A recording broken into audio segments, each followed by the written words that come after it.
Hi there. In this video, we're going to show you how you can connect WhatsApp to ChatGPT using social intents. So customers who message your WhatsApp business number can get instant AI-powered replies from ChatGPT that's trained on your website content and your website data. By the end, your WhatsApp will be fully integrated, and your AI assistant will chat with customers 24/7 while still letting your team jump in whenever needed. So the first step to getting set up is to create your social intents free trial. We do offer a 14-day free trial, and once logged in, you'll see a dashboard like this. Once in your dashboard, you can go to the integrations link, and you'll see that we have a number of integrations, and then you'll see the WhatsApp one here. So the first time you get to the WhatsApp configuration, it'll just say connect. We're just going to reconnect in our case. This will open a meta dialog. You log into your Meta account, and then we're going to choose our business portfolio. So make sure you have a business portfolio set up and assign some business phone numbers to that portfolio. In our case, we have a number of phone numbers already configured. We're going to run through the process.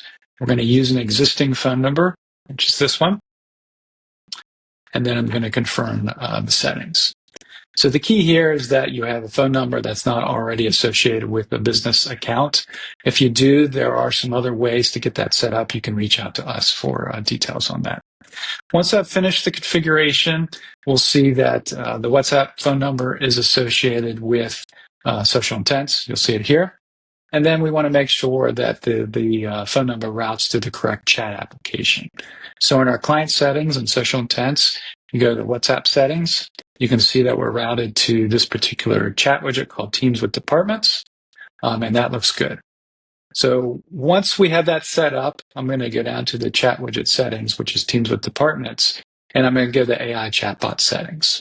Okay, so you can set up the responses to automatically reply as a chatbot. You can also route them to your agents, or you can have the agents and the chatbot pick up at the same time. So in our case, we're going to have a chatbot only, meaning the AI is going to respond and then escalate to your agents as needed. We pick our models. The models can be ChatGPT, Claude, or Gemini. We set up some instruction phrases of how you want the chatbot to respond. You can also set up training documentation, so you point to your website or your sitemap, and you can train it based on your business data. We have the ability to override with custom questions and answers, and then we have custom actions that you can set up to integrate with your other systems. So whether you want to create tickets, look up data, look up order information, you can do all that with these custom actions here. So all that looks good. So I'm going to give the chat task here. Once I start the chat from WhatsApp,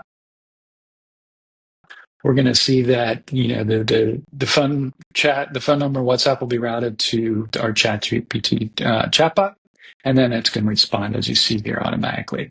Now we do have the ability to escalate based on key phrases to your agents. In this case, we're routing to the agent in Teams. So if I pull up my Teams application, I can see I got an activity notification request with the conversation up to that point. And then I can write in Teams or on the website. I can open the chat. I can click into the details, and then I can respond. And in this case, we're chatting with the visitor, with ChatGPT, and in our case, also with the human agent within Teams. So if you have any questions or need some help and guidance in getting set up, feel free to reach out to us at socialintents.com. And thanks for watching. Happy chatting.